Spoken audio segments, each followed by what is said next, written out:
أعوذ بالله من الشيطان الرجيم. يا أيها الذين آمنوا اتقوا الله حق تقاته ولا تموتن إلا وأنتم مسلمون. واعتصموا بحبل الله جميعا ولا تفرقوا واذكروا نعمة الله عليكم إذ كنتم أعداء فألف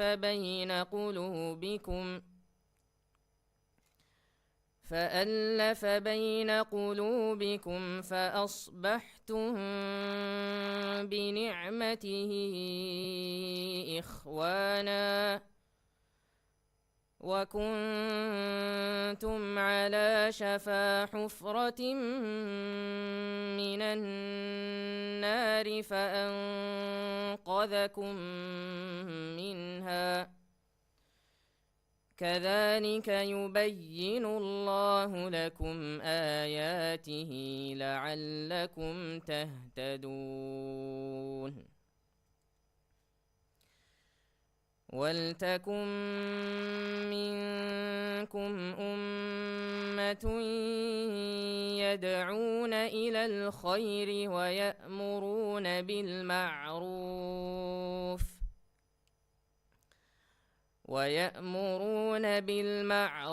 وينهون عن المنكر وأولئك هم المفلحون. ولا تكونوا كالذين تفرقوا واختلفوا من بعد ما جاءهم البينات وأولئك لهم عذاب عظيم. يوم تبيض وجوه وتسود وجوه، فأما الذين اسودت وجوههم أكفرتم بعد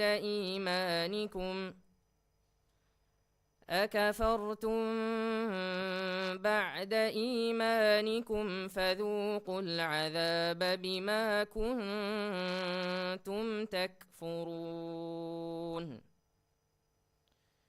وأما الذين ابيضت وجوههم ففي رحمة الله هم فيها خالدون. تلك آيات الله نتلوها عليك بالحق وما الله يريد ظلما للعالمين.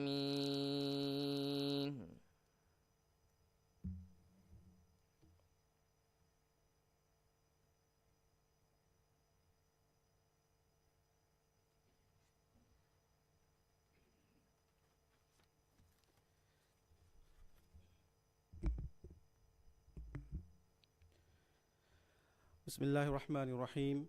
الحمد لله رب العالمين، والصلاة والسلام على أشرف الأنبياء والمرسلين نبينا محمد صلى الله عليه وسلم ومن استنى بسنته إلى يوم الدين. أما بعد، ضيف الشرف لهذه الجلسة المباركة فضيلة الدكتور مسفر بن علي القحطاني، أستاذ بقسم الدراسات الإسلامية والعربية بجامعة الملك فهد للبترول والمعادن، معالي وزير الشؤون الإسلامية والأوقاف في جمهورية المالديف فضيلة الدكتور محمد شهيم علي سعيد، إمام مسجد السلطان محمد تكرفان الأعظم فضيلة الشيخ محمد لطيف، والعلماء الكرام وجميع الحضور، السلام عليكم ورحمة الله تعالى وبركاته. أهلا وسهلا بكم جميعا في جلسة افتتاح الملتقى السنوي لعلماء المالديف لعام 2026. وهذا الاجتماع عبارة عن ملتقى سنوي رائد يجمع نخبة من علماء المالديف الأجلاء لتبادل الرؤى وتوجيه المجتمع نحو الخير والنماء. وينطلق ملتقانا هذا العام تحت شعار الدعوة الإسلامية في القرن ال21. نرحب بكم أجمل ترحيب، ونخص بالترحيب ضيفنا الكريم فضيلة الدكتور مسفر بن علي القحطاني. معكم أريف الجلسة امتطاع عباس، ويشرفني أن أكون معكم الليلة. بدأت هذه الجلسة بتلاوة من القرآن الكريم تلاها علينا الخطيب الشاب نوفان نياف، الطالب في معهد تعليم اللغة العربية لغير الناطقين بها في الجامعة الإسلامية بالمدينة المنورة. نتقدم له بجزيل الشكر، بارك الله فيه ونفع به. والآن نستمع إلى كلمة ترحيبية من معالي وزير الشؤون الإسلامية والأوقاف فضيلة الدكتور محمد شهيم علي سعيد، فليتفضل مشكورا.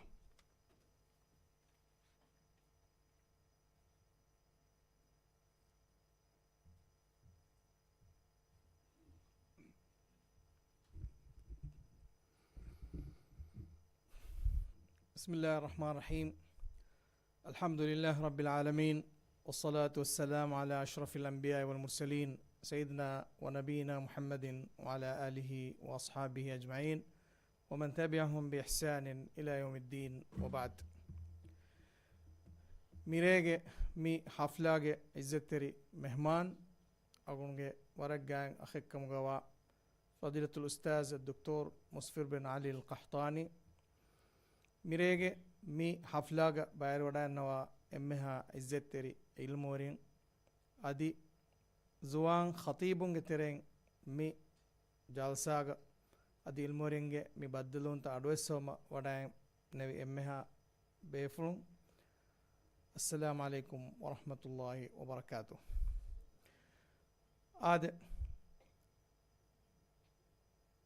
علمورين اتنكان إفه مشورة كرمكي ورفس بيانون تري مهم كامي مما ماتيوري مقصدوغا ميغي أهارتك كورين فشي مي بدلمغي سلسلاغ ترين مي أهاروغا ألغون منا يكوغا ميوا موضوع إكاويس وانا غارونوغا إسلامي دعوت مي موضوع أليغا ميريا أدي مادماغي وغوتتا ألغون من مي هيدا كلاني إببه كان بيكا مشورة كرما إسلامي كانت به وزارة فراتون أبدوس مسك كرمون مي أنني ديفراجة إسلامي إباوان تكان دمهت متكا ويتوديا إكيا هارتهوغا إسلامي كانت به وزارة فراتون وني ورقنا مسك تك كف مي مسك تهوغا إم مهم باوري نكي تيا إزتري علموري إنكمو مي فرصتوغا ألغونغا هيتوغا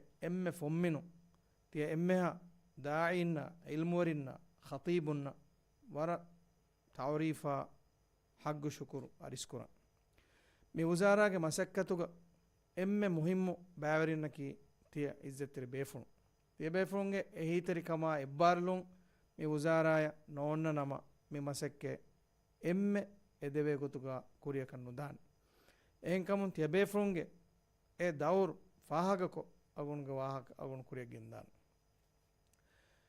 إسلامي كانت به وزارة فراتون ميديا إكيكي أهارتوغا جينغونا مسكتك بني كريف ديوراجيك إسلامي وحدة دمهت متكا مثل سلاك داشون ميديا ديهارنها دوغ تريغ وكين خاصكو وكي استراجي خاصة مسكتك بني كورم فشاف إيجي تريغ إم مهم كان ألغون ممي ديني ميهم بنا كورمغ مسكتك ميهم بنا كورمغ مسكتك تريغ متي تعليم اكي دائراتكم اسلامي اكي مؤسساتك بينوا دائراتكم ميهم بنا كورما كوريمغو ديوراجيك اسلامي شخصيت دمهاتان ازوان جيل تمرين كورما ಮಿಫದ ವರಗಿನ ಮಸೆಕ್ಕೆತ್ತ ಅವರ್ಮೆನ್ ಕುರೆಯಂಬ ಗೆಂದಂ ರಾಜ್ಯಗೆ ವರಗಿನ ರರಶ ಜಿಯಾರೆ ಕುರೆವನು ಮೀಹೆಗ್ಗೆ ಹೈಸಿಯತು ಅವಗೊಂಡ ಫಾಹಗ ಕುರವನು ಕಮೆಂಗ್ ಎಯಿ ರರ್ರಶುಗ ಇಸ್ಲಾಮಿ ಶಿಯಾರುತ ಫಾಳು ಕುರ್ಮ ತಿಬೆಂಜಿಹೆ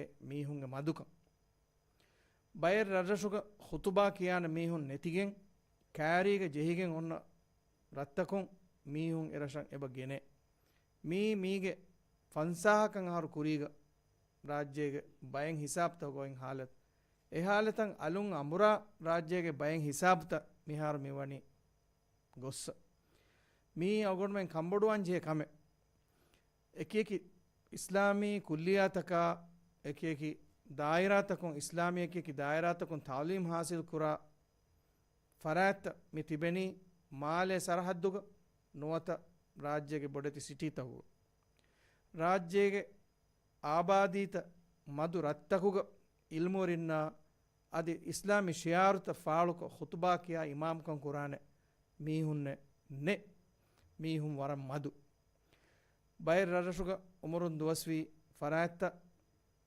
ಮರುವೆ ಗೊಸ್ಫ ದೆನ್ ಎ ಹುಕುರು ಕುರುಮ್ಗೆ ಹುದ್ದ ನುವತ ಇಮಾಮ್ಕಂ ಒನ್ನ ಬೇಫುಳುಂ ಉಮರುನ್ ದುವಸ್ಸುಮ್ಗೆ ಸಬಬು ಮಸ್ಸೂಲಿಯತು ಅದಾ ನುಕುರವೆ ಹಿಸಾಬ ಬಯಂ ಹಿಸಾಬ್ತವುಗ ಕಂತತ್ತ ಬನಿ ಗೊಸ್ಫ ಮಿಹೆಂಕಮ ಮಿಕಮಕಿ ಅಳ್ಗೊಂಡ್ಮೆ ವಿಸ್ನಾಲ ಇರುಗ ಮಿ ಇಸ್ತಿರಾಜಿ ಗೊತುಂ ಮೀಹುಂ ಬಿನಾಕುರನ್ ಜೇಫೆಕ್ ದಾಯಿರಾಯ ದುರುರಾಸ್ತಾಯ ಬಲ್ಯಾರುಗ ಮಿ ದಾಯಿರಾತಕ ಮೀಹುನ್ ನುಲಿಬೆಜ್ಜ ನಮ ದಿವಿರಾಜ್ಯೇಗ ಇಸ್ಲಾಮಿ ಶಿಯಾರುತ ಫಾಳು ಕುರ್ಮ ವರ ಬೊಡತಿ ಗೊಂಜ ಹೊಂತಕೆ ಕುರ್ಮತಿವೆಗೆನ್ ದಾನೆ ರರ್ರಶುಗ ಅದಿ ದುನಿಯೆಗೆ ಬಯಂ ಎಹೆಂ ಇಸ್ಲಾಮಿ ಗೌಮ್ತವುಗ ಎ ಗೌಮ್ತವುಗೆ ನೂಂ ಎಹೆನ್ ತಂತನು ಮುವಜ್ಜಫುನ್ ಗೆನೆಸ್ಕೆನ್ ಮಿಸ್ಕಿತ್ತವುಗೆ ಇಮಾಮ್ಕಂ ಕುರ್ಮ ಬೆಲೆಹೆಟ್ಟುಮ ಕಂಕಂ ಹಿಂಗ ಹಿಸಾಬ ಹಿಂಗ ದಾನ ಎಹೆಂಕಮ ಅವಗೊಂಡ್ಮೆನ್ ಬೆಲಿ ಮೀಗ ಅಸಾಸಿ ಹಲ್ಲೆಂ ಹೋದುಮ ಎಹೆಂಕಮ ಜುವಾನ್ ಖತೀಬುಂಗೆ ಪ್ರೋಗ್ರಾಮ್ ಅವಗೊಂಡ್ಮೆನ್ ಫೆಶಿ ಮೀ ಪ್ರೋಗ್ರಾಮ ಎಕಿ ಗೊಗ್ಗುತುಂ ತವರೀಫುಗೆ ಬಸ್ ಲಿಬೆ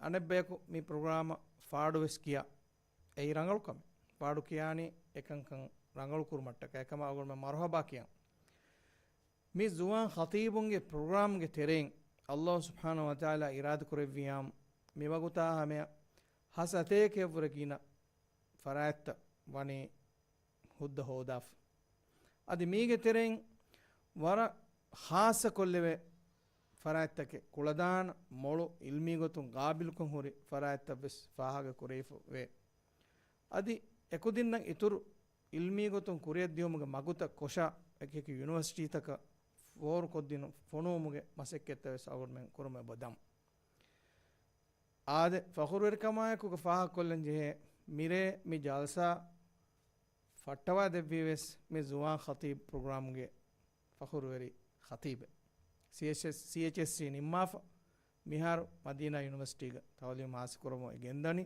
ಮದೀನಾ ಯೂನಿವರ್ಸಿಟಿಯ ಮೀಗೆ ಮಸ್ತಕೆ ಕುರಿಂ ವಡಾನ್ನೋಮ್ಗೆ ಕುರಿಂ ಏನಾವನಿ ಜುವಾನ್ ಖತೀಬ್ ಕಮ್ಗೆ ಹುದ್ದ ನಗಾಫ ಅದಿ ಮಾಲೆಗೆ ಮೊಹಮ್ಮು ಮಿಸ್ಕಿತ್ತವು ಖುತ್ಬಾಕಿಯ ಮಿಸ್ ಫಶಾಫ ಮಿಫತ ಕಿತಮ್ಮೆ ಕುದಿನ್ನೆ ಅವಗೊಂಡ್ಮೆನ್ ತೆರೆಗೆ ಬತಿ ಅವಗೊಂಡ್ಮೆನ್ಗೆ ವಾಜಿಬಕ ವಾಮ್ಮಿ ಮಿಯದು ಮಿಕುದಿಂ ಅತುಗ ಹಿಫಾ ಎಕುದಿಂ ರಂಗಳು ಮಂಜಿಲಕ ಗೆಂಗುಸ್ತಿನು ಮಸೆಕೆ ಕೊನು ಅವಗೊಂಡ್ಮೆನ್ ಎಕಿ ಜಮೀಯಾತಕ ಅದಿಗಿನ ಮೊಸಸಾತಕಂ ದಾವತುಗೆ ವರಗಿನ ಪ್ರೋಗ್ರಾಮ್ತ ರಾಜ್ಯಗೆ ಕಿ ಕಂಕೊಳ್ತೋಗೆ ಬಹಿಂಗ ඒ ශක්‍යවෙස්නේ වර රංගලු මසෙක්කෙතකින් ඒ එහෙන්නමස් අලුගොන් අබදුස් දන්නවාලම් බේනුම් වනි අවගොන් මෙන් එබජෙහෙ මසෙක්කෙත්තකුගේ අවුලවියාතු තක්කණාන මසෙක්කෙත්තකුගේ තර්තීබ් තක්කණාන අවගොන් මෙන් එබජෙහෙ අවගොන් මෙන් එහා බොඩති හරදුත රාජ්‍යයේ එකකී තන්තනුගේ වර්ක්ෂොප් ත බේවුමා මියන් ඔස් වරගින කන්තත්ත මිනිස්ට්‍රි ෆරාතුමස් අදි අමිල්ල එකකී ජමියාතකුමස් එබ කුරිය ගෙන්දේ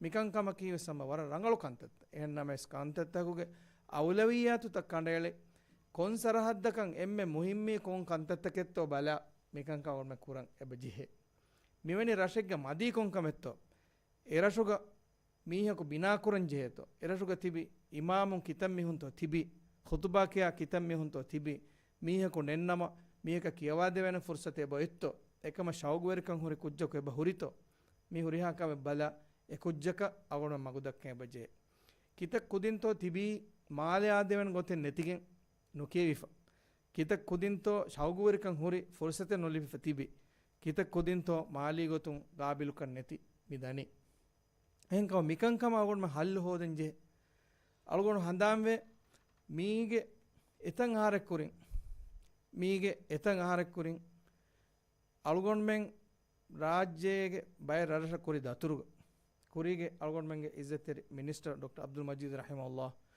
ಎಮನಿಕ್ ಫಾನು ಗಾರಿಹುಗ ಅಳ್ಗೊಂಡು ಮೆಂಗ್ ಕುರಿದ ಅತುರಿಗ ಇಹವಂದುವ ಅಳ್ಗೊಂಡು ಮೆಂಗ್ ದಿಯಾಮ ಇಹವಂದುವ ಕುರಿದ ಅತುರುಗ ಎರಸುಗೆ ರೈತುನ್ನ ಬದ್ದಲುವೆ ಅಳ್ಗೊಂಡು ಮೆನ್ನ ಎಬೇಫುಳುನ್ನ ಅಳ್ಗೊಂಡು ಮೆಂಗ್ ಕುರಿ ಸುವಾಲಕ್ಕೆ ಕೊಂಕಮೆತ್ತೋ ಐತಿ ಬೇಫುಳು ಬೇನು ಮಣಿ ವಿದ ಎರಸು ಬೇಫುಳು ವಿದಾಳುವೆ ಮಿರಸುಗ ನೆತೆ ಇಸ್ಲಾಂ ದೀನ್ ಕೆವಾಫತಿವಿ ಇಲ್ಮೋರಿನ್ನೆ එහෙම තිමන්න මෙ බේනුවනි මිරෂ ඉල්මෝරියකු බිනාකොද්දිනු මශ දැන් අගොණුවෙන් දෙන්නවීම එකම ශෞගවරි බයක් ඔබ තිවිතෝය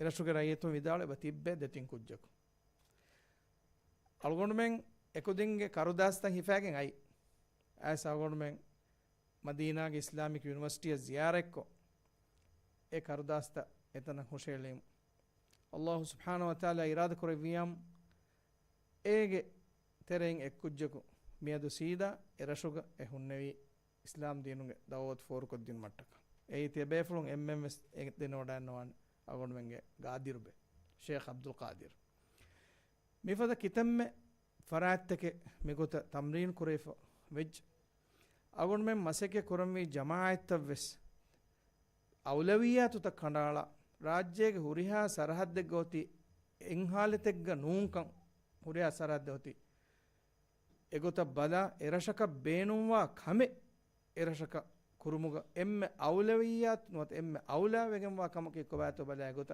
ಮಸೆ ಕುರವಿಜ್ಜನಮ ರಾಜ್ಯಗೆ ಮುಸ್ತಕ್ಬಲಟ್ಟಕ ಆಗಮನೆ ಕೊದ್ದೆವೆನಿ ವರವ್ವೆಸ್ ಅಘೂರಿ ಮಸೆಕ್ಕೆತ್ತಕೆ ತಿಯ ಹುರಿಹಾ ಇಲ್ಮೋರಿನ್ ಅಲ್ಗೊಂಡಬುರೆ ಹಮ ಮಾ ತಜುರ್ಬಾ ಹುನ್ನಾನ್ ಮಿಕಂ ಕಮುಗ ಮಿಕಮುಗ ಎಕೇಕಿ ಜಮಾಯಿತ್ತಕ ಜಮಿಯಾತ ಗುಳಿಗೆಂ ಕುರಾ ಮಸೆಕ್ಕೆ ತಹುಗ ತರತೀಬ್ತಕ್ಕೆ ಕಣೆಳೆ ಔಲವಿಯಾತಕ್ಕೆ ಇನ್ಸ್ಕಂದೇನ್ ಜೆಹೆ ತರತೀಬ್ತಕ್ಕೆ ಕಣೆಳೆನ್ ಜೆಹೆ ಕಮ ಆಗೊಂಡೆಕೆ ಎಮ್ಮೆ ಮುಹಿಮ್ಮು ಕಂತತಕ ದೆನ್ ಕುರಿಯಸ್ ನುಕುರಿಯಸ್ ಹೇವಕಂ ಕಮ ಮಿಹುರಿಹಾ ಕಮೆ ಹುನ್ನ එහෙම ශරොයි ගොතුම් වෙස් තකුලීෆි හුකුම්ත තර්තිබ ෆෙග්ගේ තර්තිබ බලායරුගස් දවතුගස් තර්තිබ්තක හොන්නන් ජෙහෙ කම එබා ඉල්හාම් කොද්දේ ආදේ අගොන්මෙන් ජෙහෙ අමිල්ල ෆෑමච්ච තෙදුව මාලි ගොතුම් වෙස් කාබිල් බය කවුම මසෙකෙ කුර මේ හුරිහා කමෙව්ස් ගුලිෆ මිහුන්නනි ෆෑසය මීහකු බිනා කුරවෙනි වෙස් ෆෑසා හොරගෙන් තනක දතුරෙග්ග දෙවෙනි වෙස් ෆෑසා හොරගෙන්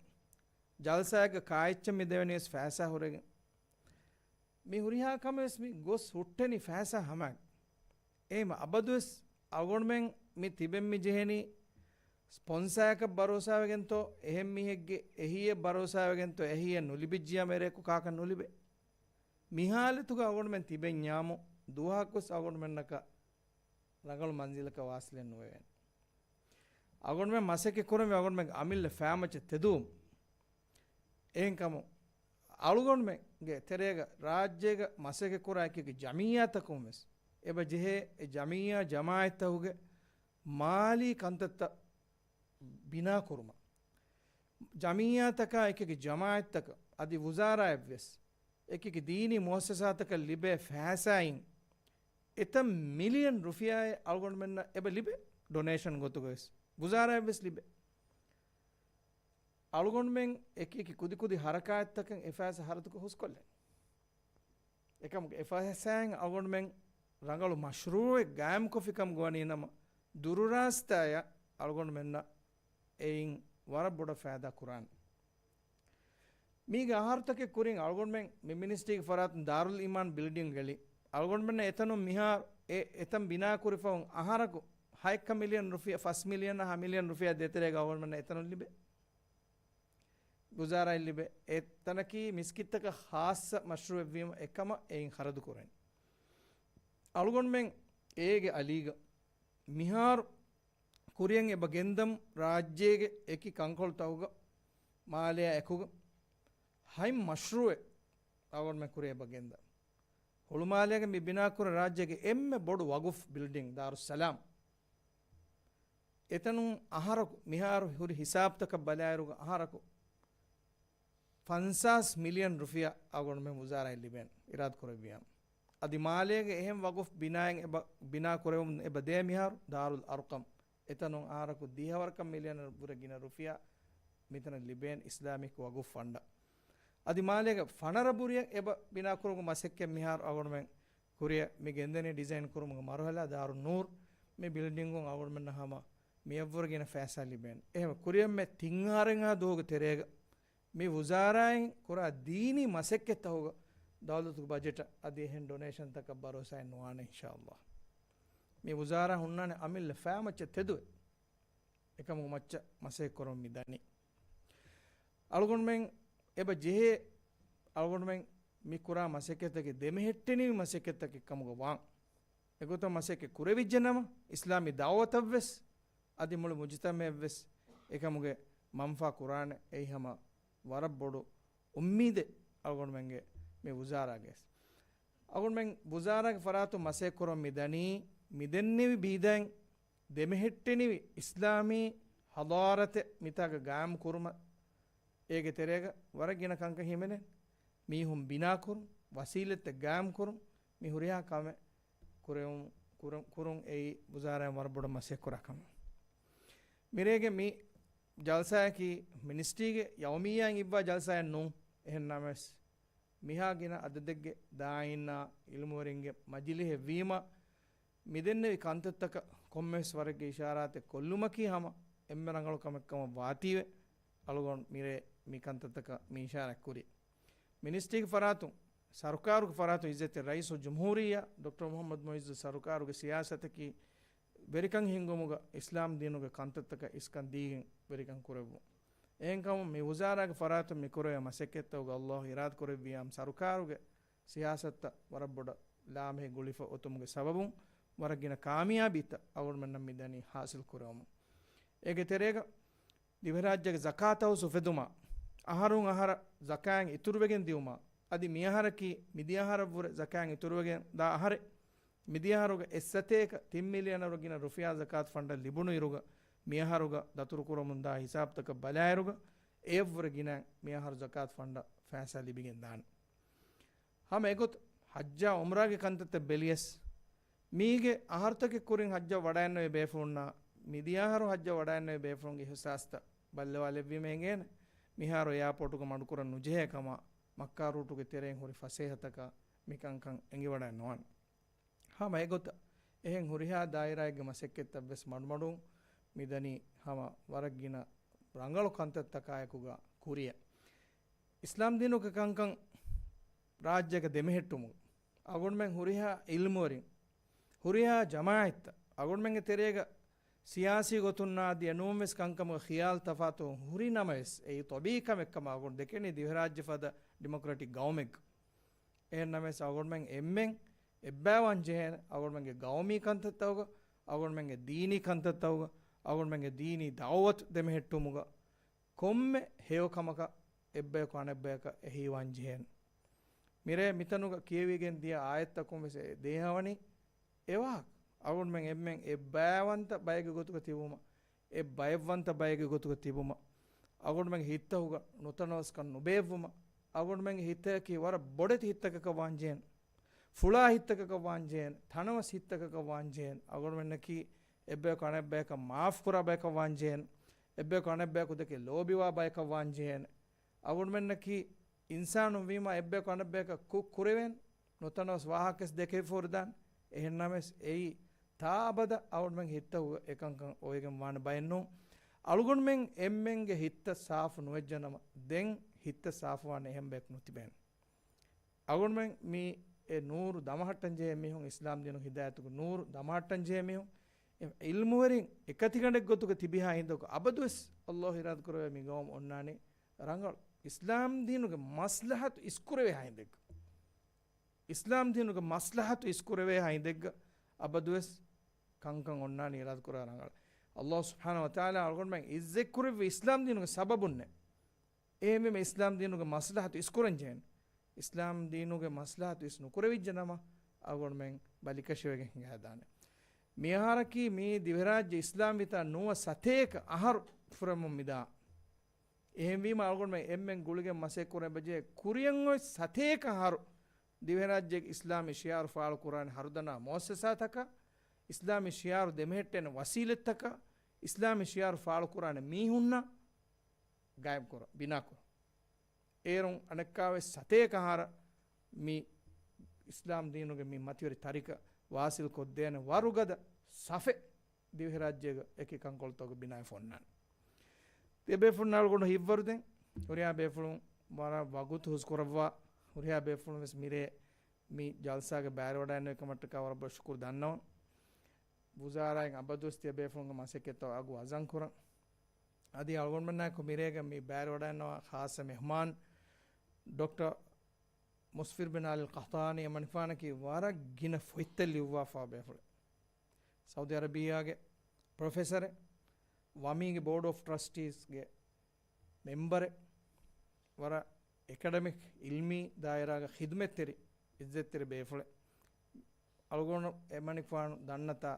වරක් ගින හර්තක වෙච්ච වරක් ගින තර්බවි මසෙක්කෙත්තකු ඉස්කොන් උළුබ්බි බේෆුල අල්ගොන් මන්නාකු මිරේ باري ودان واكمي أول من ربنا وفا واكمي أتقدم بالشكر الجزيل إلى الأستاذ الدكتور مصفر بن علي القحطاني على قبوله دعوتنا لزيارة جمهورية المالديف والمشاركة معنا في هذا الملتقى أشكركم على تحملكم المشقة وزيارتكم لبلدكم الثاني فأهلا وسهلا بكم أيها الزائر أهلا لك في القلب مكانه والسلام عليكم ورحمة الله وبركاته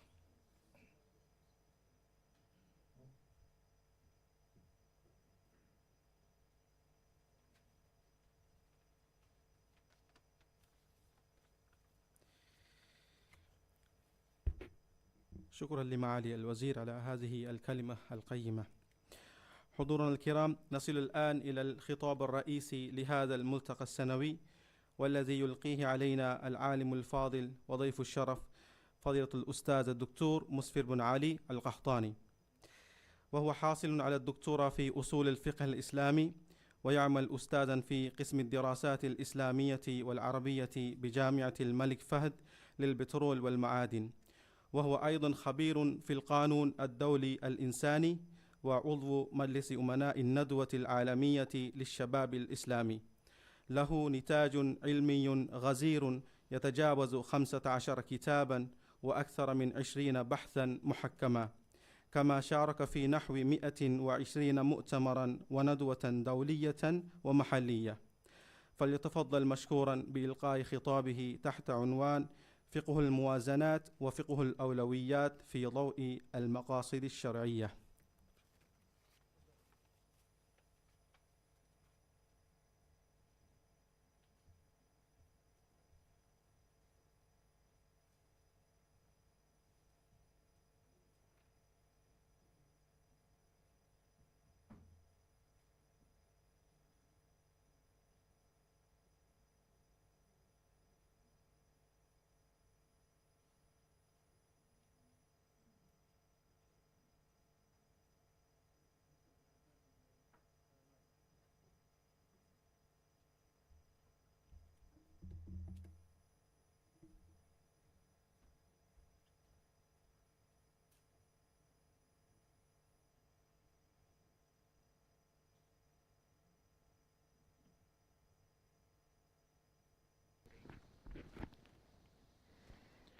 بسم الله الرحمن الرحيم، والحمد لله رب العالمين، والصلاة والسلام على أشرف الخلق وسيد المرسلين محمد بن عبد الله عليه وعلى آله وأصحابه ومن والاه إلى يوم الدين، وبعد.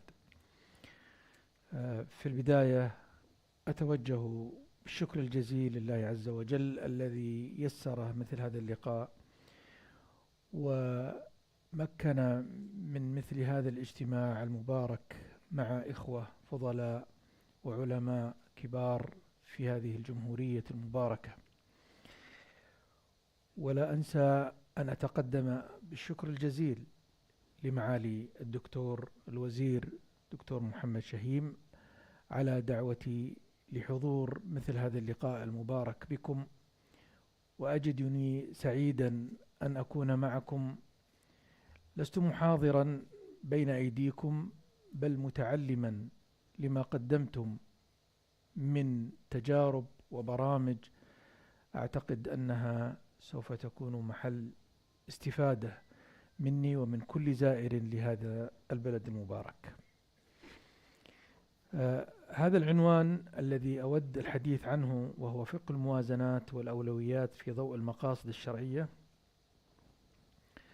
هو عنوان كبير ويحتاج إلى محاضرات وليست محاضرة، بل إلى دورات علمية مكثفة، بحكم أنه مليء بالأصول والقواعد والأحكام التي تنير طريق العالم والفقيه والداعية والمصلح، لأنه يحتاجها ضرورة في عمله، لأن عمله مبني على وقائع، وهذه الوقائع متغيرة بتغير الزمان والمكان والظروف التي تمر بالإنسان والمجتمعات، ومن ثم لا بد أن يحتاج في عمله إلى قواعد ومنارات يهتدي بها في هذا الطريق، ولا يحتاجها إلا العامل الميداني الذي يمارس الدعوة والإصلاح، لأنه غالبا ما تكون أمامه خيارات كثيرة، فيحتاج إلى فقهين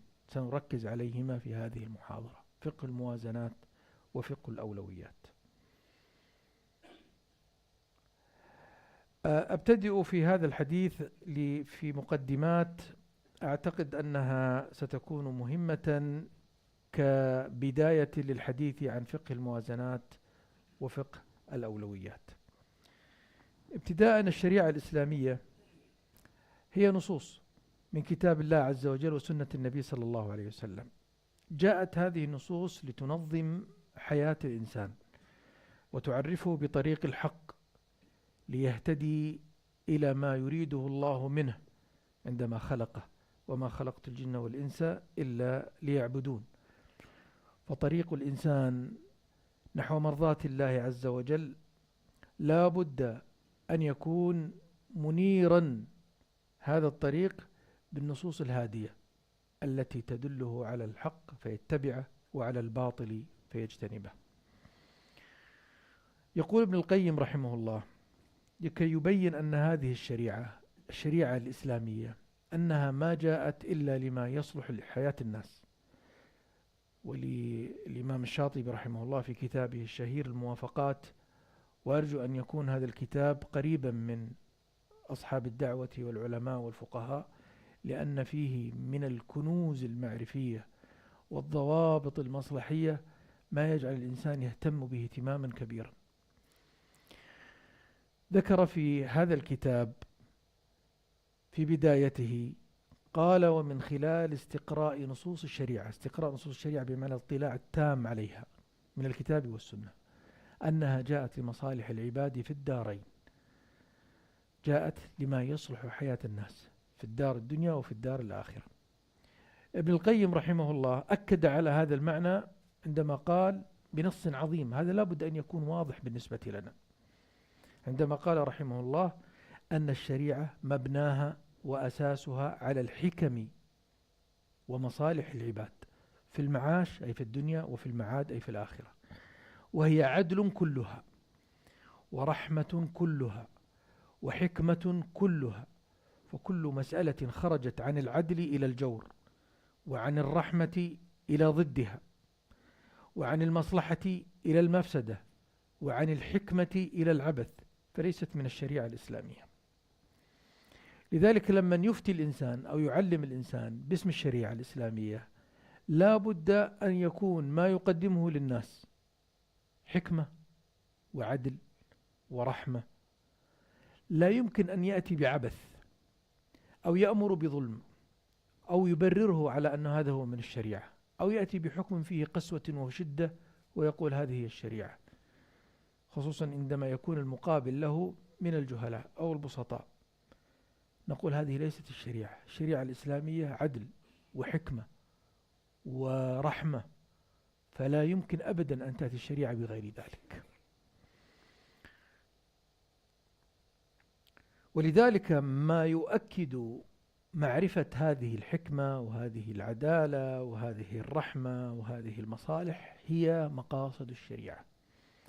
لذلك الاهتمام بعلم مقاصد الشريعة هو أشبه بمعرفة المنارات، معرفة الفنار. تعرفون الفنار الذي أنتم في جزر، والجزر غالبا لما يأتي الإنسان بالليل لا يهتدي إلى المكان إلا إذا شاف الفنار، وكان الفنار في يعلوه ضوء أو يعلوه نار، حتى من بعيد يعرف الإنسان الطريق الصحيح. مقاصد الشريعة هي تلك المنارات، هي تلك الفنارات التي تجعل الإنسان يتجه إلى الطريق الصحيح. كل حكم شرعي في الإسلام فيه 3 أنواع من الاعتبارات التي يجب أن يدركها الفقيه والداعية. الحكم الشرعي يحتوي على علة التي هي الوصف الظاهر المنضبط الذي يرتبط به الحكم وجودا وعدما كما يعرفه الأصوليون، لكن أنا أتكلم عن العلة التي يرتبط بها الحكم عندما جاء. مثلا الخمر فيه علة وهو الإسكار، فأي شيء يكون فيه سكر فهو علة التحريم، الحكم يعني. فالحكم فيه علة وفيه حكمة. الحكمة هي ما يجلب امتثال العبد لهذا الفعل، لهذا الحكم، إما أن يكون فيه مصلحة أو أن يكون في اجتنابه مفسدة فيجتنبه. هذه هي الحكمة. الأمر الثالث المقصد. ماذا نعني بالمقصد؟ المقصد هو أن تعود هذه الأحكام كلها للمحافظة على 5 أمور: حفظ الدين، وحفظ النفس، وحفظ النسل، وحفظ العقل، وحفظ المال.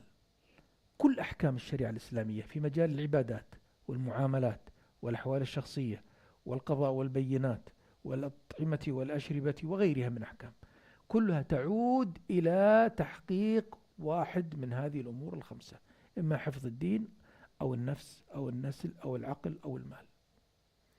لذلك أي حكم شرعي أنت تعرف أن في هذا الحكم علة، يمكن هذه العلة المجتهدون هم الذين يعني يتأكدون من معرفتها، وهي شغل علماء الاجتهاد والاستدلال.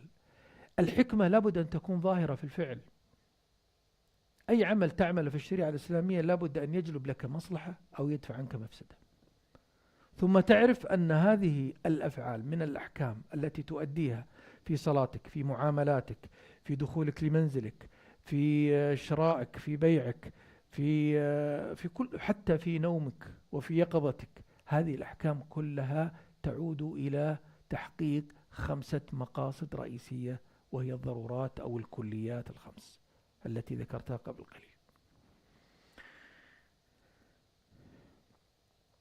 فقه الموازنات والأولويات هو من أدوات الضبط التي تعيد لك فهم مقاصد الشريعة وتعرف هذه المنارات حتى تتجه لها اتجاها سليما وتحقق فيها المقصد المطلوب لما شرع الإسلام هذا الحكم. لأنه أحيانا مع الممارسة، مع الجهل، مع اختلال الأحوال، ممكن الإنسان ينحرف يمنة أو يسرة، وهذا وقع في الأمة الإسلامية. نعم، حدث في عهد الصحابة، حدث الخلاف وحدث الافتراق، والرسول صلى الله عليه وسلم قال: تفترق هذه الأمة إلى 73 فرقة. تفترق يعني تبتعد عن الطريق السوي، الطريق المستقيم. أول هذا الافتراق حدث لما خرج الخوارج في عهد النبي صلى الله عليه وسلم، وقال أنكم تحتقرون صلاتكم إلى صلاتهم وقراءتكم إلى قراءتهم ويمرقون من الدين كما يمرق السهم من الرمية من شدة انحرافهم. هذا حدث في بداية عهد الصحابة رضي الله عنهم. فهناك في انحرافات قد تحدث، سواء كان عند الاستدلالات في التصورات أو حتى عند التطبيقات أو عند الاجتهادات. ومن ثم لا بد أن نعرف فقه الموازنات، لأنه يضبط لنا معايير الاعتدال حتى لا يميل هذا الاجتهاد نحو الإفراط أو التفريط، نحو الغلو أو التقصير. هناك في أفعال الناس اليوم تجد هناك فيه كريم، لكنه أحيانا قد ينحرف نحو التبذير أو قد ينحرف آخر نحو التقصير فيكون بخيلا. هناك معنى جميل وهو الشجاعة، لكنه أحيانا قد يصل وينحرف بالإنسان إلى التهور والجهالة، وأحيانا قد يصل به انحرافا آخر في القصور إلى الجبن والضعف. فأي شيء قد يعتريه الإفراط أو التفريط، الغلو أو التقصير. لذلك المطلوب منا أن نبحث عن الجادة الوسط. كنتم خير أمة أخرجت للناس تأمرون بالمعروف وتنهون عن المنكر وتؤمنون بالله. وجاء في وصف هذه الأمة وكذلك جعلناكم أمة وسطا لتكونوا شهداء على الناس. ففقه الموازنات يضبط معايير الاعتدال، لكن فقه الأولويات يضبط معايير التقديم والتأخير، لأنك تحتاج أحيانا عندما تتشابك المصالح مع بعضها لبعض ماذا أقدم وماذا أؤخر. هنا فقه الأولويات عندما تتزاحم إليك المصالح أو تتزاحم لديك المفاسد عند الاجتهاد، فحينئذ لا بد أن تختار. طب ماذا أختار؟ لا بد أن يكون في قواعد وضوابط في الاختيار، أيهما أقدم وأيهما أؤخر. ففقه الأولويات وحتى الموازنة ضرورة معرفية للفقيه والداعية والمصلح، لا يستغني عنها أبدا. أما عن أدلة مشروعية العمل بفقه الموازنات والأولويات، ففقه الموازنات من الأدلة على ذلك قوله تعالى: وابتغي فيما آتاك الله الدار الآخرة ولا تنس نصيبك من الدنيا. موازنة ما بين حظ الآخرة وحظ الدنيا. وعندنا كثير من الاختلالات أحيانا تحدث في مثل هذا الموضوع، حتى عند الدعاة اليوم في عصرنا هذا. لما يتولى الداعية منبر من المنابر دائما يركز على شأن الإنسان في الآخرة من خلال صوت الوعظ في الترغيب والترهيب. هذا شيء مطلوب، لأن النفس فيها جموح نحو الشهوات، فيها جموح ورغبة في التمرد عن الدين. لكن لا بد أن نتذكر أن الإسلام جاء دينا يصلح للدنيا ويصلح حال الإنسان في الآخرة. صلاح الدنيا أنه لا بد أن يكون في حديث عن المعاش وحديث عن العمران الإنساني، لأنك نزلت إلى هذه الأرض كخليفة كما قال الله عز وجل في سورة البقرة لما خلق آدم أنه جعله خليفة في الأرض. خليفة بمعنى يقوم بعمارة هذه الأرض.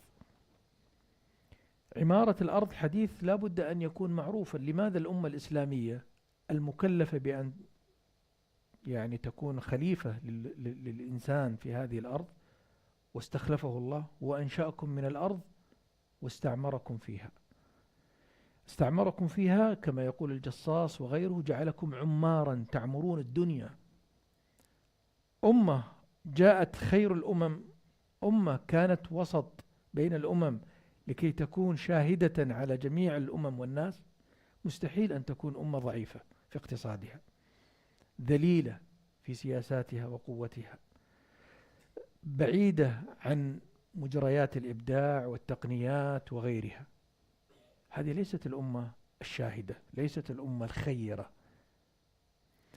ومن تأمل في حال مجتمعاتنا الإسلامية للأسف يجد أنها ليست من الأمم القوية، لا اقتصاديا ولا عسكريا ولا تقنيا. أعتقد أنه خلل في مفهوم خلافتنا في الأرض، وماذا تعني كلمة العمران الإنساني في الأرض. لذلك لما قال الله عز وجل ولا تنسى نصيبك من الدنيا، بمعنى النفس تحب المال وتحب المناصب وتحب السعي في الكسب، ولكن لا بد أن يكون هذا السعي قرينا بحظ الإنسان في الآخرة. أتمنى فعلا أن يكون من حظنا في المحاضرات وفي الخطب أن نركز حتى على الشأن الدنيوي، كيف نعمر هذه الأرض وأن نكون فيها أقوياء. قوله تعالى ولا تجعل يدك مغلولة إلى عنقك ولا تبسطها كل البسط فتقعد ملوما محسورا. هنا دعوة إلى الاعتدال والتوازن، لا تكن بخيلا ولا تكن أيضا مسرفا فتبسطها كل البسط. أيضا جاء من المعاني كما قال الله عز وجل، وهذا يصلح دليلا لمشروعية فقه الموازنات وفقه الأولويات، كما قال الله عز وجل: يسألونك عن الخمر والميسر قل فيهما إثم كبير ومنافع للناس. يعني فيها هذه الخمور والميسر القمار فيها إثم وفيها منافع، لكن الإثم أكثر، وبالتالي جاءت الشريعة لتحرمه، لأنه الموازنة هو أن تبتعد عن الخمر والميسر، لأن حظ الإثم فيها أعلى وأكثر. أيضا قال الله عز وجل: ولا تجهر بصلاتك ولا تخافت بها وابتغي بين ذلك سبيلا، لا تعلو بصوتك ولا تقصر من صوتك. اسمع نفسك كما قال الفقهاء بالصوت البسيط، الصوت الهادئ الذي تسمع فيه نفسك، لا تزعج الآخرين ولا تكون فيه تخافت ولا يعني تفهم ماذا تقول من آيات في صلاتك. أما بالنسبة للأولويات فالأولويات لها أدلة كثيرة، من ضمن هذه الأدلة قوله تعالى: ولا تسبوا الذين يدعون من دون الله فيسبوا الله عدوا بغير علم. الآن مشروع أن تسب آلهة الكفار، لكن الشريعة قالت لا تسبهم. لماذا؟ لأن هناك فيه مفسدة. ما هي المفسدة؟ وهي أن يسبوا الله في مقابل أن لما تسب آلهتهم فإنهم سوف يسبون ربك، فلا تفعل حينئذ، لأن هناك فيه مفسدة أن يسبوا الله عدوا بغير علم، فابتعد عن ذلك. كان هناك فيه تزاحم في مصلحة ومفسدة، فقدمت ألا تسب مع أنه مشروع، لكن في مقابل ما سيترتب على هذا السب من مآلات سوف نتكلم عنها أيضا. لكن هذه من الأدلة التي تبين ضرورة فقه الأولويات. قوله تعالى: أجعلتم سقاية الحاج وعمارة المسجد الحرام كمن آمن بالله واليوم الآخر وجاهد في سبيل الله لا يستوون. لا بد أن هناك فيه من الأعمال ما هو أفضل. سقاية الحاج من الأعمال الصالحة، وعمارة المسجد من الأعمال الصالحة، لكن هذه الآيات نزلت لما جاء بعض الصحابة قال: أني بعد الإسلام سوف أشتغل على سقاية الحجاج، وقال آخر: أنا سوف أشتغل على خدمة المسجد الحرام. فلما سمع ذلك عمر سأل رسول الله صلى الله عليه وسلم فنزلت هذه الآيات. ويقال أنها نزلت في العباس بن عبد المطلب، أنه لما أسلم قال: أنا أقدم من الأعمال الجليلة الكبيرة وهي سقاية الحاج وعمارة المسجد فيكفيني ذلك. فجاءت الآيات لتبين لا أن الإيمان بالله واليوم الآخر والجهاد في سبيل الله أعظم، لأن هناك في درجات أعظم من سقاية الحاج وعمارة المسجد، مع أنها من المندوبات ومن الأعمال الفاضلة. لذلك لما قال الرسول صلى الله عليه وسلم أن الإيمان 70 وفي رواية 60 شعبة، أعلاها إيش؟ قول لا إله إلا الله، لأن فيه مراتب، وأدناها إماطة الأذى عن الطريق، والحياء شعبة من شعب الإيمان. فهناك في مراتب لا بد أن يفقه الإنسان الداعية والفقيه فقه مراتب الأعمال حتى تعرف ما هو الأولى أن أقدمه وما هو غير الأولى فأؤخره، لأن المصلحة في تقديم الأولى. أيضا من الآيات القصة المعروفة، قصة موسى مع الخضر. تعرفون أن لما صاحبه موسى عليه السلام وجده يخرق السفينة، وجده يقتل الطفل، ووجده يعمر جدارا لقوم أخرجوهم ولم يضيفوهم. هذه الأعمال لم يستوعبها موسى عليه السلام، لكن لما جاء بيانها بعد ذلك أصبح هناك في أولويات. هو فعل مفسدة أنه خرق السفينة. لماذا؟ لأن السفينة كانت لمساكين يعملون في البحر، فأردت أن أعيبها، لأن هناك في ملك يأخذ السفن، لكن لما يجد فيها العيب يتركها. فيكون في مصلحة لأولئك. فلما خرقها فعل ما هو أصلح لهم، ولما قتل الطفل فعل ما هو أصلح لوالديه، ولما بنى الجدر فعل ما هو أصلح وأنفع للأيتام الذين كان هناك كنز لهم تحت هذا الجدار، ما كانوا ليعرفوا هذا الكنز لولا بناء هذا الجدار. لابد أن يفقه الداعية ما هو الأنفع والأصلح في مثل الأعمال التي يدعو إليها. أما من السنة فكثير، من أهم حديث معاذ. حديث معاذ بن جبل رضي الله عنه أرسله الرسول صلى الله عليه وسلم إلى اليمن، فقال له: إنك تأتي قوما أهل كتاب، فليكن أول ما تدعوهم، أول هنا إشارة إلى الأولويات، أول ما تدعوهم إليه لا إله إلا الله، فإنهم أطاعوك فأخبرهم أن الله قد افترض عليهم 5 صلوات في اليوم والليلة، فإنهم أطاعوك تنتقل إلى المرحلة التي بعدها، فأخبرهم أن الله قد افترض عليهم زكاة تؤخذ من أغنيائهم فترد إلى فقرائهم، وإياك وكرائم أموالهم. الشاهد أن هناك في فقه أخبره لهذا الداعية الذي أرسله الرسول صلى الله عليه وسلم إلى اليمن. وقد أرسل أيضا النبي صلى الله عليه وسلم علي بن أبي طالب وأبو موسى الأشعري إلى اليمن، ماذا قال لهما؟ يسرا ولا تعسرا، وبشرا ولا تنفرا. لذلك يجب أن نقدم التيسير في الدعوة والتبشير في الدعوة، التيسير وليس التشديد. ترى أحيانا التشديد يعطي الإنسان مكانه، الله ما شاء الله هذا عنده كل شيء حرام حرام حرام، هذا أكيد أقرب إلى الله لأنه يحرم كل شيء. لا لا، التيسير هو المطلوب، وخطاب الرحمة هو الخطاب الذي يجب أن يقدمه الداعية للناس، لأن رحمة الله سبقت غضبه، فقدموا ما جعله الله سبحانه وتعالى سابقا على الغضب وعلى الشدة. ويسرا ولا تعسرا، وبشرا ولا تنفرا. بشر الإنسان بالرحمة، بالسعة، بالخير، بالمغفرة، بالتوبة، ولا تخوفه ولا تقنطه من رحمة الله عز وجل. أيضا في وقائع كثيرة لا داعي يمكن أذكرها في القواعد والضوابط التي سوف أذكرها في فقه الأولويات، وهي قواعد مهمة أنا جمعتها في هذه المحاضرة حتى يدرك الإنسان أن بعض هذه القواعد ضروري في مشروعاتنا، في برامجنا، في تطبيقاتنا اليومية أحيانا مع الناس، أو عندما نقدم برامج إصلاحية نقدمها لمجتمعاتنا، يجب أن نراعي كثيرا مثل هذه القواعد. أولا، تقديم الأصول على الفروع، مثل ما قدم النبي صلى الله عليه وسلم وهو يوصي معاذ لليمن، قدم الأصول قبل الفروع. ولقد بعثنا في كل أمة رسولا أن اعبدوا الله واجتنبوا الطاغوت.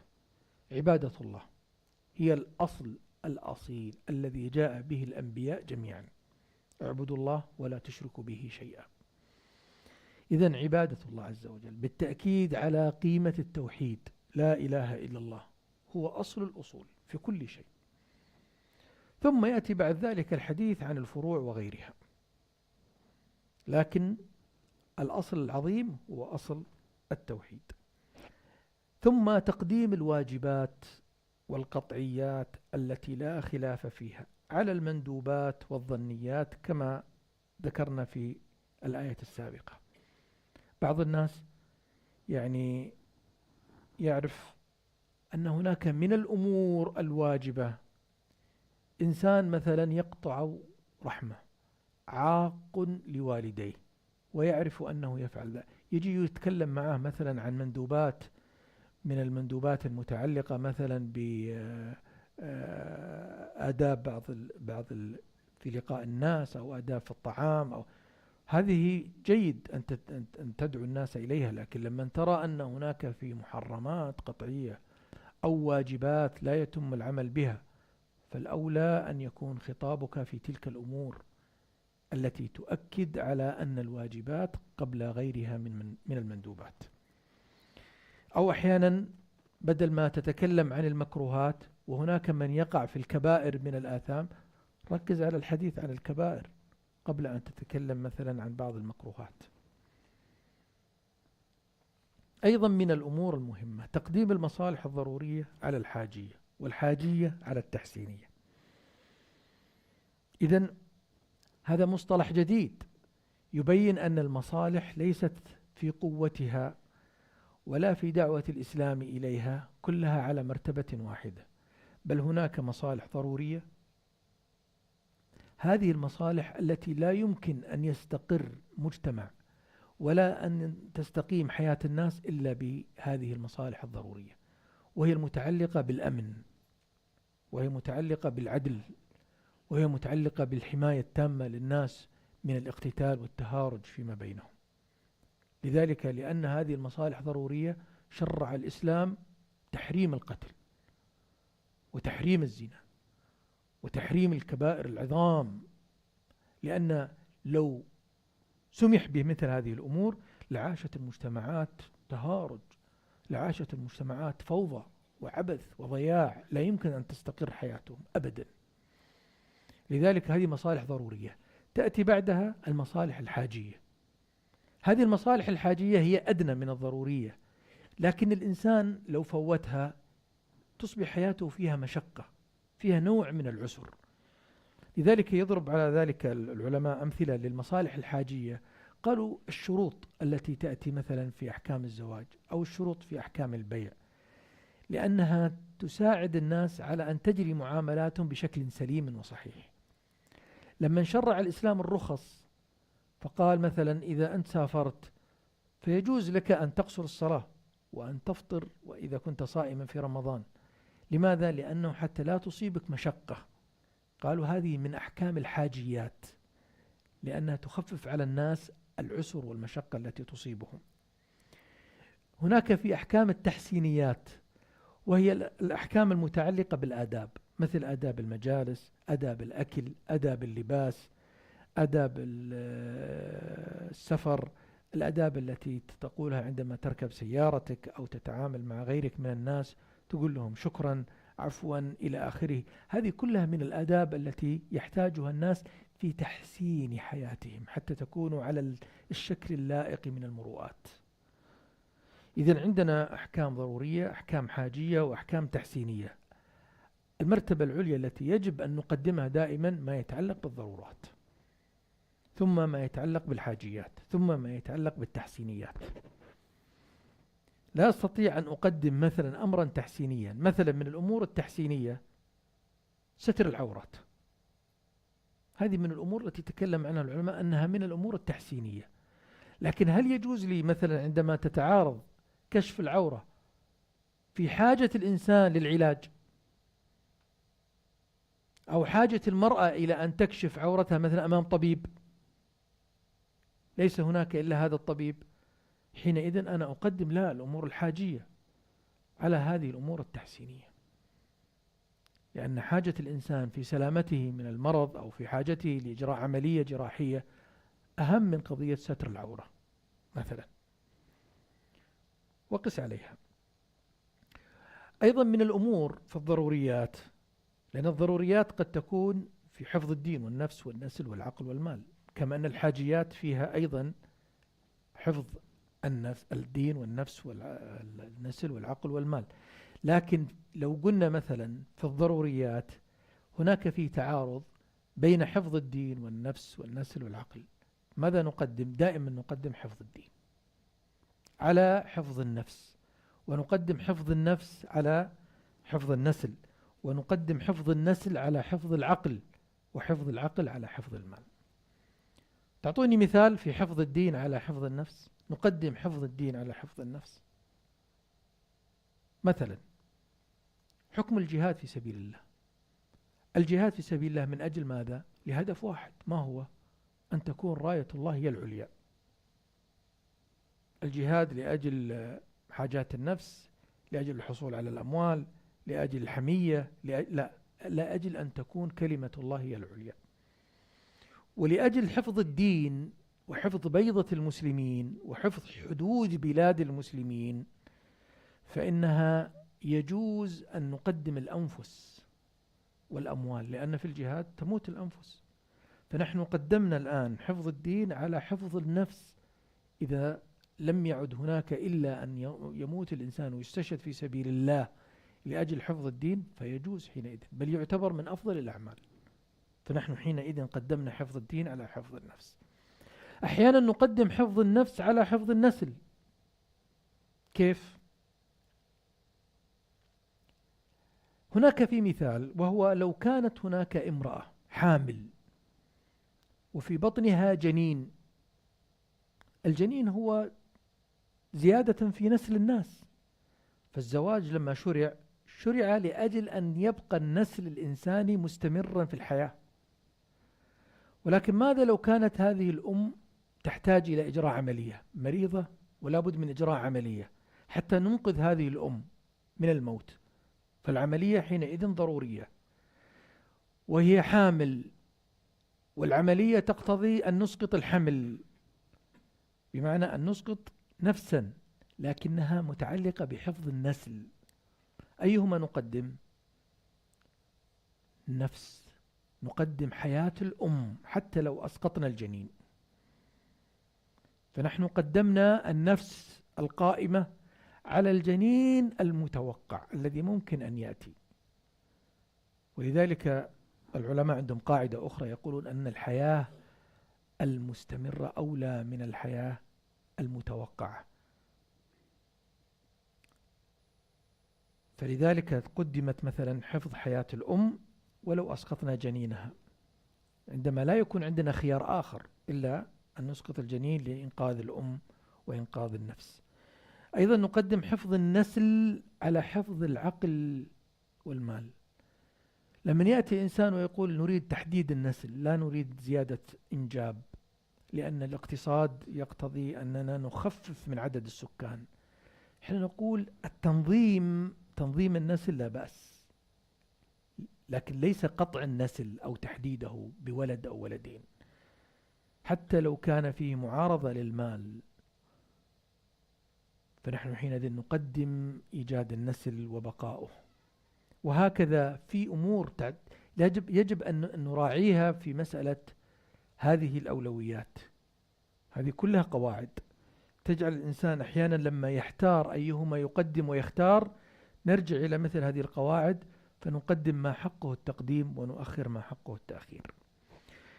هناك في قواعد متعلقة بالمصالح، إذا تزاحمت المصالح في مرتبة واحدة أيهما نقدم؟ حينئذ نقدم المصلحة العامة على المصلحة الخاصة. المصلحة العامة هنا أنا ضربت عليها أمثلة. أغلب ما تقوم به الدولة من مشاريع غالبا تنظر فيها للمصلحة العامة على المصلحة الخاصة. مثال ذلك، الدولة تريد أن تقوم مثلا بشق طريق لكي يصل إلى منطقة هناك، محتاجين إلى هذا الطريق أو كبري أو نفق، ولكن تعارض هذا العمل مع حاجة إنسان أو مصلحة إنسان في منزله، مصلحة الإنسان في مزرعته أو في دكانه، فأيهما نقدم؟ الآن في تعارض، هذا يقول لا أنا عندي بيتي هذا لا أحد يعتدي على بيتي، لا أحد يعتدي على دكاني أو مزرعتي، ولكن ضرورة إقامة الطريق العام الذي فيه مصلحة عامة تقتضي أن نزيل هذا المسكن أو هذا الدكان. ماذا نقدم؟ نقدم مصلحة المجتمع، مصلحة العامة، مصلحة الدولة التي تنظر دائما للجميع، حتى لو رفض هذا الإنسان لكنه يعوض، طبعا التعويض العادل اللائق به. والنبي صلى الله عليه وسلم ذكر في أحاديث كثيرة كيف أن المصلحة العامة تقدم على المصلحة الخاصة، لما قال لا يبيع حاضر اللباد، وقال صلى الله عليه وسلم لا تلقوا الركبان، دعوا الناس يرزق بعضهم بعضا. وهذه كلها أمثلة على أن المصلحة العامة تقدم دائما على المصلحة الخاصة. أيضا المصلحة الأكيدة تقدم على المصلحة الظنية. تشريعات الدولة وقوانين الدولة هو تأكيد المصالح الأكيدة على الظنية. لما تنزل الدولة مثلا مشروع أو قانون المرور، إيش معنى قانون مرور؟ هو تريد الدولة أن تكون هناك فيه انضباط في مصالح الناس في احتياجاتهم للطرق، فيجب أن تلتزم مثلا الطريق المسار هذا الأيمن مثلا، يجب أن تلتزم بالسرعة الفلانية، يجب أن تلتزم بالوقوف عند الإشارة إذا كانت حمراء. هذه كلها قواعد ومصالح. هي نظام مرور شرع لكي يكون مصلحة أكيدة، لأن الإنسان بيقول بدون هذا يا أخي أنا بحاول أني أنا ألتزم ما أذي الناس في الطريق، لكن أنت مظنون اجتهادك. لكن الأكيد هو أن ينضبط الناس كلهم والمجتمع على احترام نظام المرور، على احترام نظام السفر، على احترام نظام الشركات، على احترام نظام الاستثمار والاقتصاد، لأن كلها ينظر فيها على المصالح الأكيدة وليست المصالح الفردية الظنية التي تصلح لي أنا لكن قد لا تصلح لغيري. أنا سأنظر إلى مصلحتي فقط لكن قد تكون مضرة لغيري. لكن لما تكون تشريعات الدولة وقوانينها في مثل هذه المصالح فغالبا ما تكون أكيدة وليست ظنية. أيضا نقدم المصلحة الدائمة على المصلحة المنقطعة، ولذلك مشروع الوقف وفكرة الوقف في الإسلام هو تأكيد المصالح الدائمة على المصالح المنقطعة. لو حنا نقول مثلا نريد أن ننشئ مشروعا خيريا ونبني مثلا مدرسة، هذه المدرسة تحتاج إلى أموال، تحتاج إلى إنفاق. لو حنا فقط قلنا خلاص كل شهر نجمع فلوس للشهر القادم، طب قد يكون هناك احتياجات ما أستطيع أن أدفع الشهر القادم لهذه المدرسة فتتوقف وتتعطل هذه المدرسة. لكن لما يكون هناك في وقف دائم، هذا الوقف مشروع يدر أرباحا ننفقها على هذه المدرسة، على المستشفى، على المؤسسة الأيتام، هذه المصالح سوف تبقى. لذلك تجد أن فكرة المدارس والمستشفيات التي أقامتها الدول هو لأجل التأكيد على وجود مصالح دائمة تشرف عليها الدولة لا يمكن أن تنقطع. لأنه لو خليناها مثلا بالطريقة القديمة، هناك شيخ يعلم الناس القراءة والكتابة، لربما بعد وفاة هذا الشيخ ينقطع هذا التعليم. لكن وجود المدارس يجعل هذه المصلحة دائمة، وجود المستشفيات تجعل معالجة الناس دائمة وليست منقطعة بسبب أنها متعلقة بفرد أو مجموعة أفراد. أيضا المصالح المستقبلية على الآنية.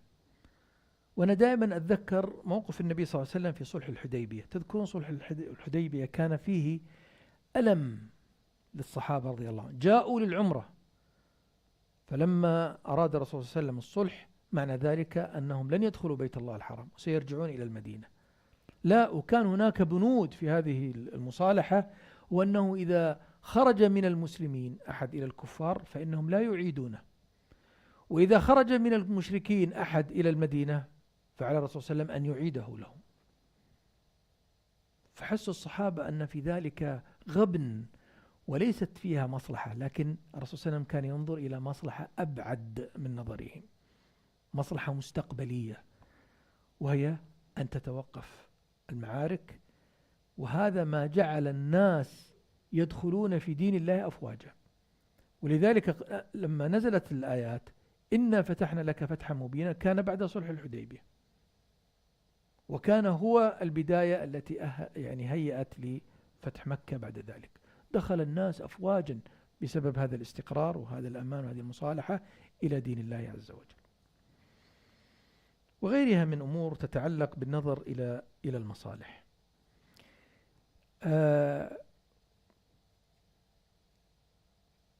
هناك أيضا عند التزاحم أريد أن أعلق أيضا على المصالح مع بعضها لبعض والمفاسد مع بعضها لبعض.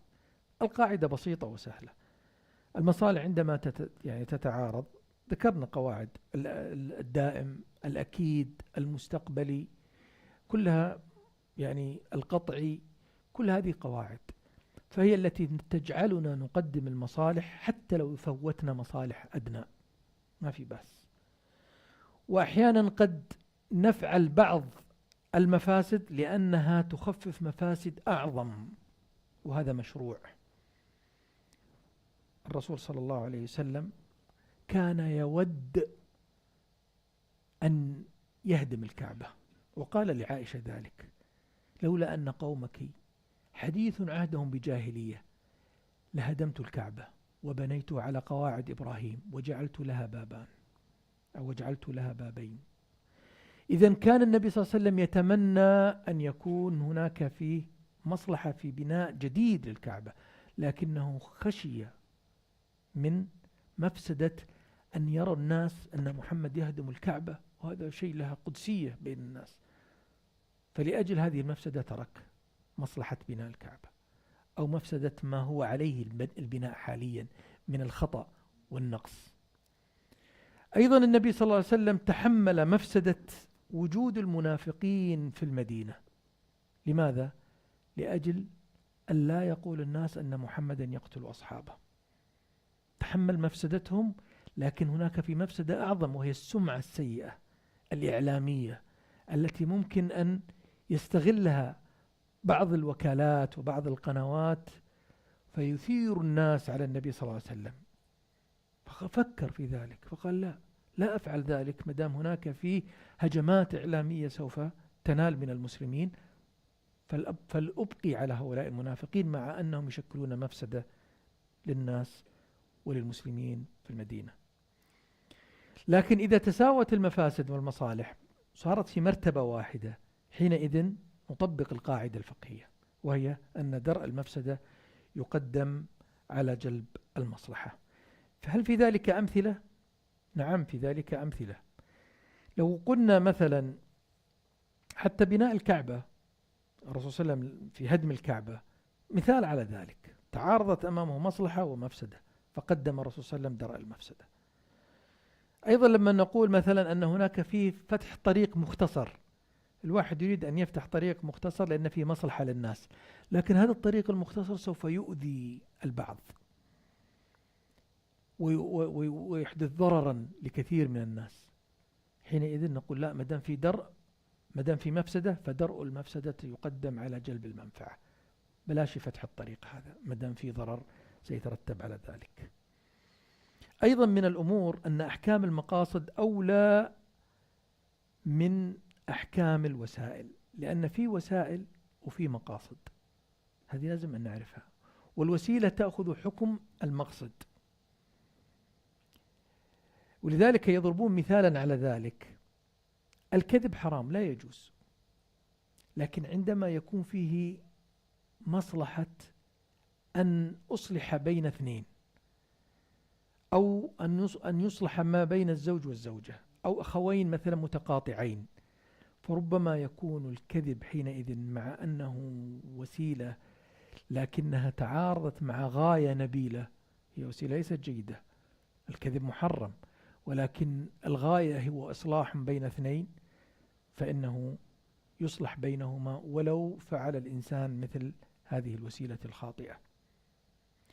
لماذا؟ لأن المقاصد أعظم، والوسائل تأخذ أحكام المقاصد حينئذ. لكن العلماء بعضهم قال حتى في الحديث الذي جاء فيه الكذب، أن في جواز الكذب للإصلاح، قال الكذب المقصود به المعاريض وليس الكذب الصريح. المعاريض مثل ماذا؟ مثل لما كان النبي صلى الله عليه وسلم مهاجرا إلى المدينة، جاءه واحد سأله: من أنتما؟ يقصد الرسول صلى الله عليه وسلم ويقصد أبو بكر، فقال: نحن من ماء. هذا في معاريض، هو لم يكذب الرسول صلى الله عليه وسلم، لكن صحيح نحن من ماء، كل الإنسان هو من ماء مهين كما جاء في القرآن.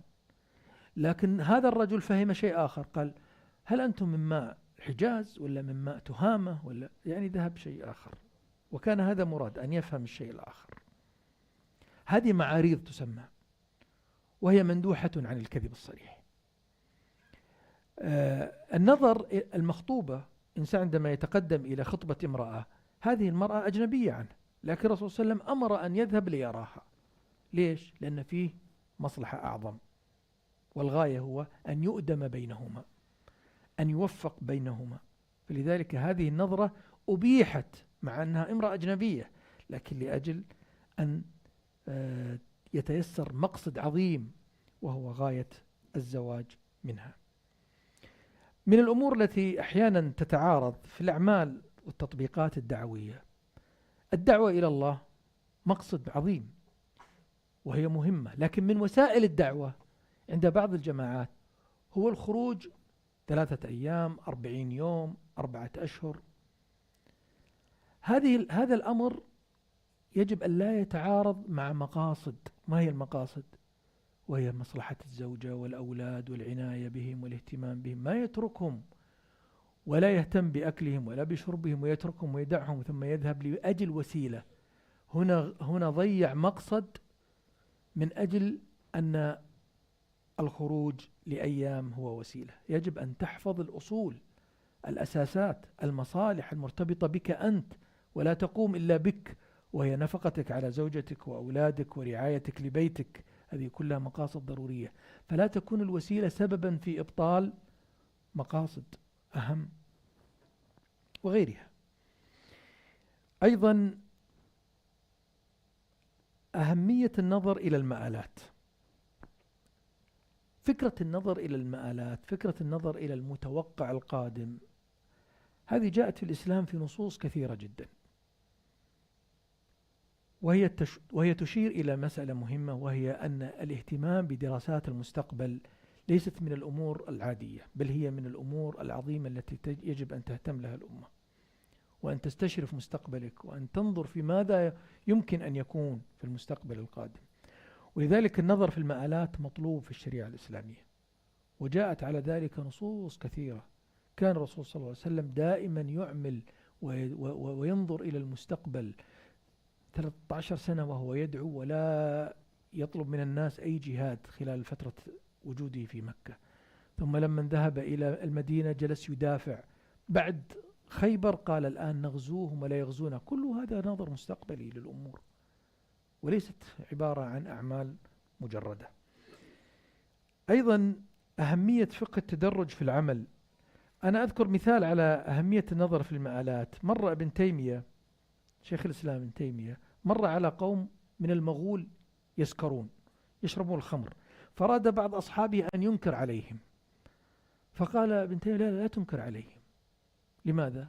قال إنهم إن صحوا فإنهم سوف يقتلون ويسرقون ويفعلون من الأمور المنكرات العظيمة، لكن سكرهم هذا يجعله ضررهم على أنفسهم.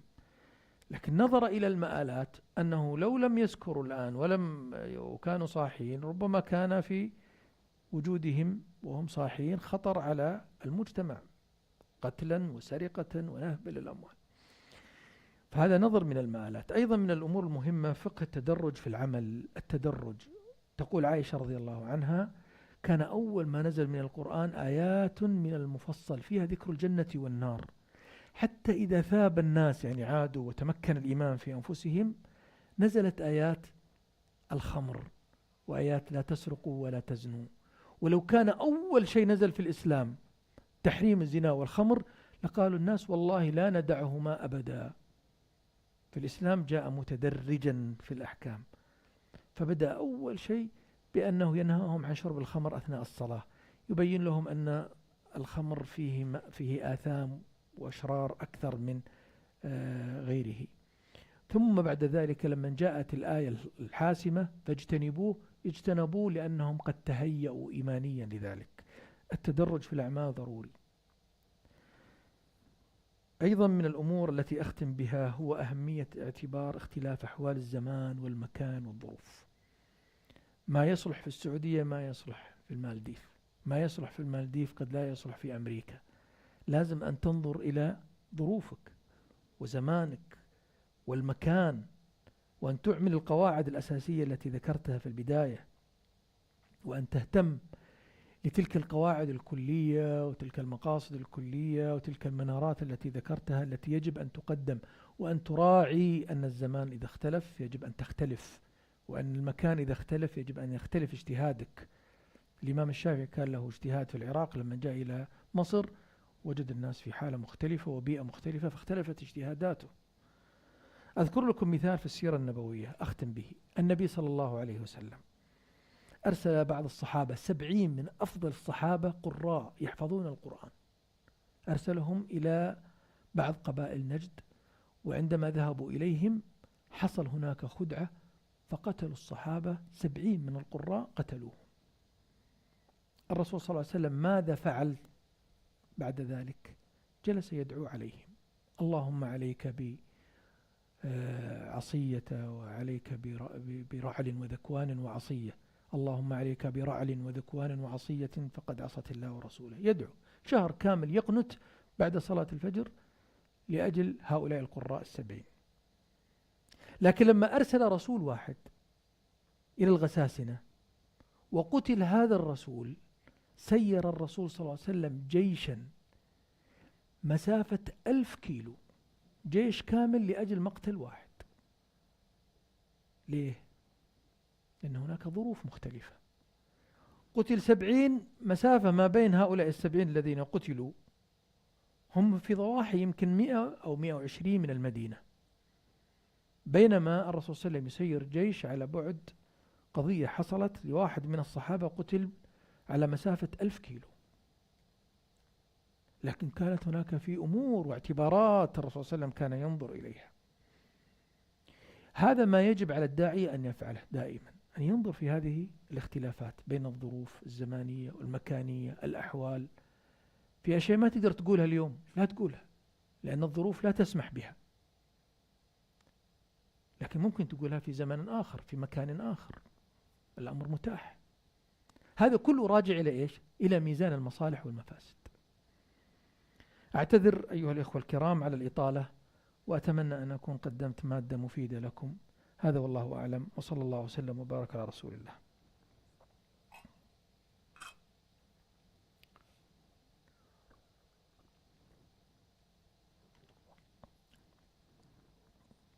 كنت أظن أني سأتكلم 45 دقيقة، لكن زاد الوقت إلى 50 تقريبا أو أكثر. أعتذر لو أطلت عليكم.